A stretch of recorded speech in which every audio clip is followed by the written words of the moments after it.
This is why I detail.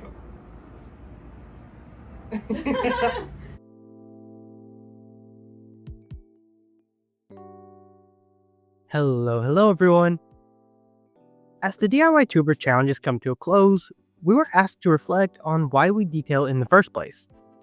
So, here's my purpose. Oh, and before I forget, if you find any part of this video entertaining or useful, maybe hit the thumbs up, maybe subscribe. I'd really appreciate it. Now, let's jump right in. I can safely say I never expected detailing to shape my life the way that it has. If you didn't know, I started my business as a side hustle. Simply a quick entryway to making money because at the time, I was heading off to college and my nerves were through the roof. I also needed something I could produce fast results with, to prove to those around me and myself that I wasn't making a mistake leaving college after I did so much to get there. Moving 3 hours away with no one I knew was daunting to say the least, hence why I only stayed a semester. But it ended up being the perfect motivation to get me moving and into figuring out what I wanted to do in life, considering I still had zero clue. Now, 5 years later, after having moved back home and diving into all things part of the detailing industry, it's grown into something much more meaningful. Wow!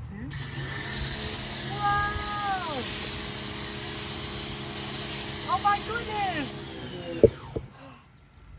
Good job! See all the bubbles? All the soap? Give the car a bath? Oh yeah! You want to do some more? Yeah. Okay, let's go over here. When I first started, it wasn't quite as fast as I'm sure many who start out would hope.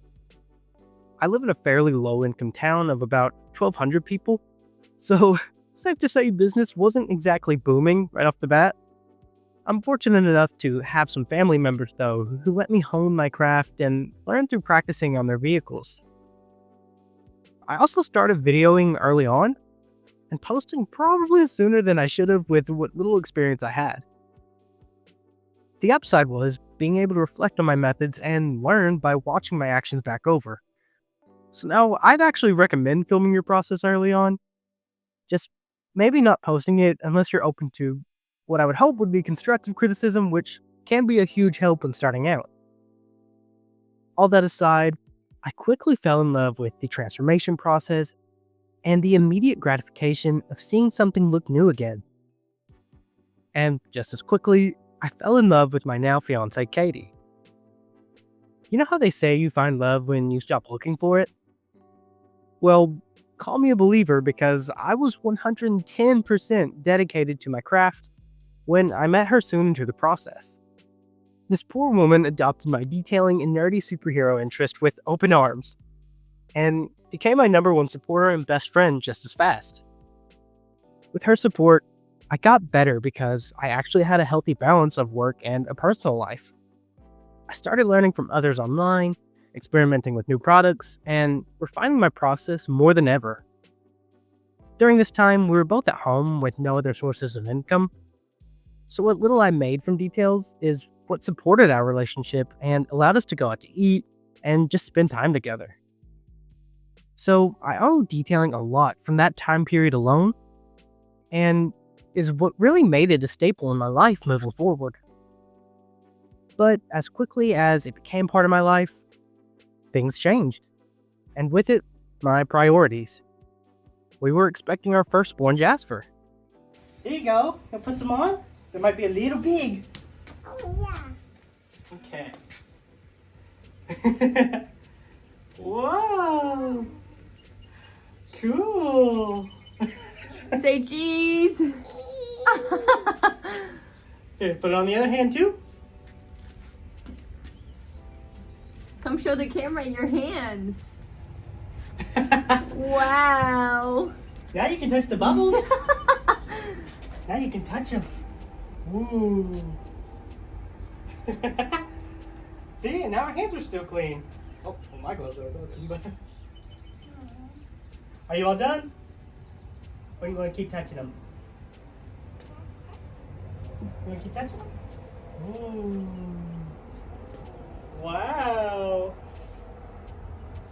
That's pretty cool. Should we spray some more? Oh, yeah. Okay, we'll take those off for now if you want.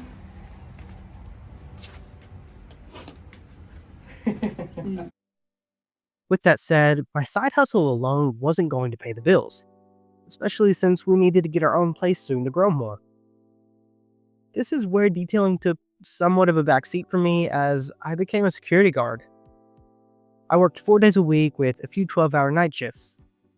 I continued to detail when I could on those 5th days, but it mainly went back to learning things online while I was at my new job.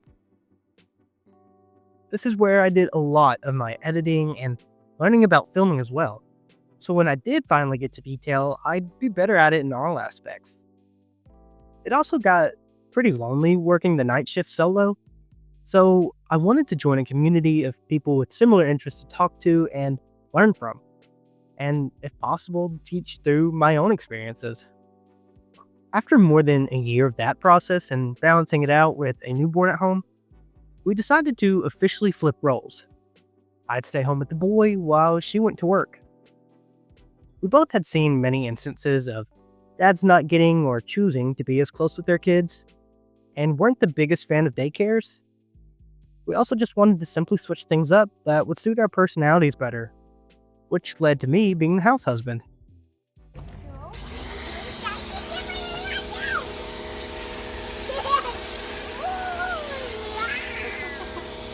You wanna help me? Let's get the bottom. Here, pull this. Remember? Yeah.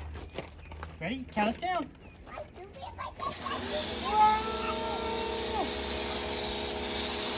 Bubbles! Wow! Fast forward a few years through a few different jobs and side jobs, hardships, all those things that come with life.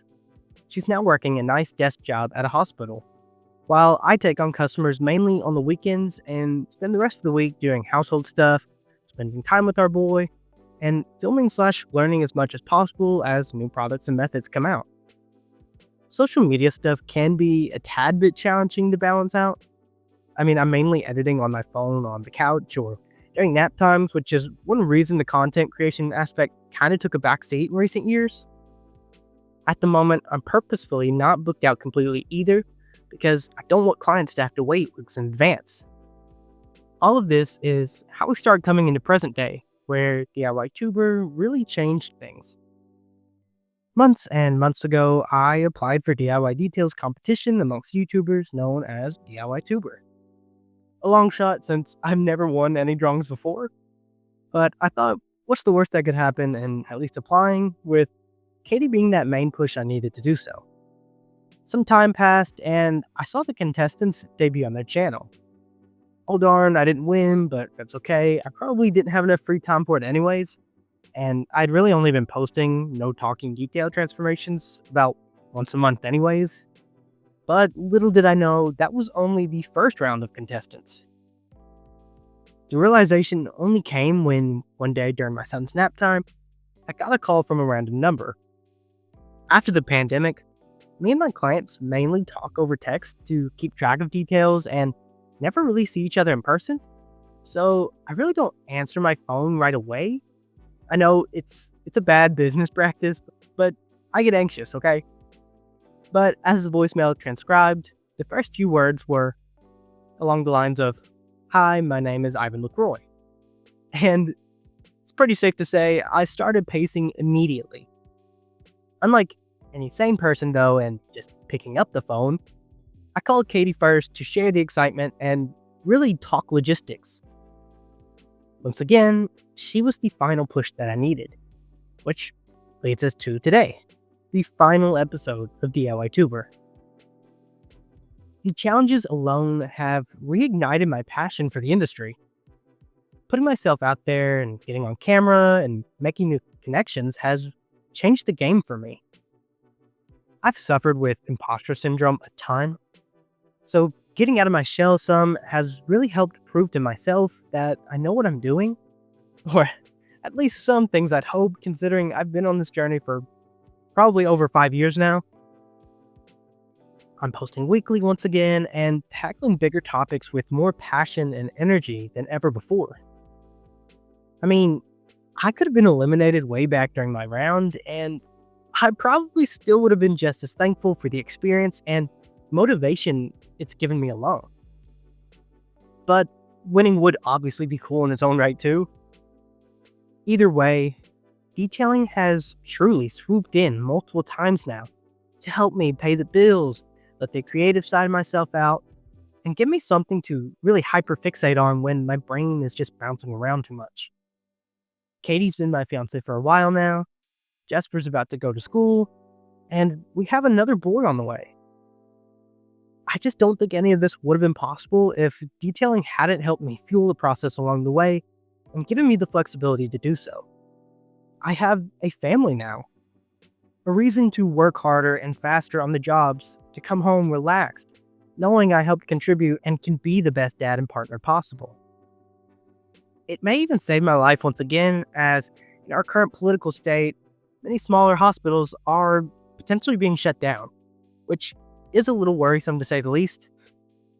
So while detailing may not always be at the tip top of my priorities, especially in my current role, all of these things combined have shown me that it's something I'll definitely be forever thankful for and passionate about, as well as always work towards getting better at, helping others to do the same with. So if you're someone that's chasing after this craft, whether it's through passion, a side hustle, to go full-time, whatever it may be, I hope you get to experience the bright side that comes with some of the long hours and manual labor that just makes it all so much more worth it. A bit more of a personal video, but I hope you guys enjoyed nonetheless and maybe learned a little bit about the guy behind the camera. Let me know in the comments. What is your reason for detailing? If you found any part of this video entertaining or useful, maybe hit the thumbs up. Maybe subscribe. I'd really appreciate it. Stay tuned for more detailing videos every week, and trust me when I say this is only the beginning for this channel. Thank you for watching, guys, and being part of my journey. But that's that. See ya. Just keep our hands safe. Yeah, you want to put some on too? They're green. Oh yeah, I like that. Let's do it.